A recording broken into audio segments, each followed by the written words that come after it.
Hello friends. మన analysis ప్రకారం నా ఓపెనింగ్ ట్రేడ్ వచ్చేసి నేను 78,300 కాల్‌లో 332 దగ్గర తీసుకున్నాను. ఫస్ట్ డే హైక్ టార్గెట్ పెట్టుకున్నాను. బట్ కొంచెం నా టార్గెట్‌ని రివైజ్ చేసుకొని 405 దగ్గర నేను ప్రాఫిట్ బుక్ చేసుకున్నాను. తర్వాత లైవ్ స్టార్ట్ చేసుకుందాము. లైవ్‌లో సేమ్ స్ట్రైక్ ప్రైస్‌ని 78,300ని 287 దగ్గర నేను తీసుకున్నాను.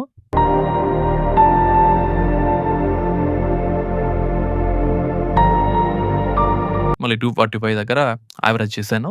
264 అనే నా బై ప్రైస్ అయింది. ఆల్మోస్ట్ మనకొక 30 పాయింట్స్ ప్రాఫిట్ ఇచ్చింది. బట్ నేను బుక్ చేయలేదు. దీనికి 226 అనేది స్టాప్ లాస్ పెట్టేసాను. చాలా సేపు తర్వాత డాటా అనేది చేంజ్ అవ్వడం వల్ల నా స్టాప్ లాస్‌ని రివైజ్ చేసి 233 స్టాప్ లాస్ చేంజ్ చేశాను. నా స్టాప్ లాస్ అనేది దీంట్లో హిట్ అయిపోయింది. తర్వాత నేను 78,500లో పుల్ బ్యాక్‌లో 271 దగ్గర తీసుకున్నాను. ఇది మల్టిపుల్ టైమ్స్ వచ్చింది. మిస్అప్ ఎంట్రీ అయిన 78,600లో 274, 247 అనేది నేను గ్రూప్‌లో మెన్షన్ చేశాను. 422 అని టార్గెట్ పెట్టుకున్నాము. సో, దీనికి నేనొచ్చేసి 78,510 అనేది నేను అసెట్ వైస్‌ని స్టాప్ లాస్ అని పెట్టుకున్నారు.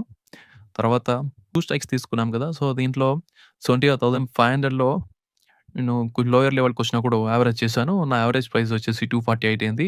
250ని కూడా హిట్ అవ్వడం వల్ల నాకు యావరేజ్ ప్రైస్ అనేది 237 అయింది. అండ్ మన సేఫ్ ఎంట్రీ అయిన 78,600లో 247 కూడా ట్రిగ్గర్ అయింది. తర్వాత దీంట్లో 78,600 నా ఫస్ట్ టార్గెట్ 350 అండ్ 78,500లో నా ఫస్ట్ టార్గెట్ 299 2 హిట్ అయ్యాయి. తర్వాత నా సెకండ్ టార్గెట్ అయిన 422 వరకు నేను వెయిట్ చేశాను. నా సెకండ్ టార్గెట్ ట్రైల్ చేస్తూ వచ్చాను.